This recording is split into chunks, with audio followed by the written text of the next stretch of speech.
یہ قبولیت کے لیے کیا جاننا شرط ہے؟ جسے نماز کے حوالے سے آپ نے فرمایا وہ سارے لوگ یہ نہیں جانتے، ان کو شعور نہیں، تو ہم یہ کہیں گے کہ ان کو قبول نہیں؟ نہیں، یہ بات بھی نہیں ہے، یہ بات بھی نہیں ہے کہ جاگنا شرط ہے، ایسی بات نہیں ہے، کیونکہ اللہ تعالیٰ قرآن میں ہی کہہ رہے ہیں نا کہ اور تمہیں دن میں بہت سارے کام ہوتے ہیں تو رات کو تھوڑا سا جاگ لو،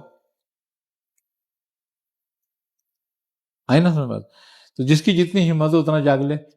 اصل میں نہ تو ساری رات جاگنے سے مراد ہے اور نہ ساری رات سونے سے مراد ہے۔ جو مراد ہے نا اصل ہے وہ سمجھنا، توجہ کرنا، اصل یہ ہے۔ وہ ایک لمحے میں کر لو، وہ ساری رات میں کر لو، بات تو یہ ہے خالی۔ اب لوگ سمجھتے ہیں کہ ساری رات جاگنے سے فائدہ ہوگا، اب جس کو یہ سمجھ آ جائے کہ ساری رات جاگنے سے فائدہ ہو، ساری رات جاگے، لیکن دن میں کیا کرے گا؟ اور جس کو یہ ہے کہ نہیں میں تھوڑی دیر میں سمجھ لیتا ہوں تو تھوڑی دیر ہی کرے کام۔ سب کے لیے الگ الگ ہے،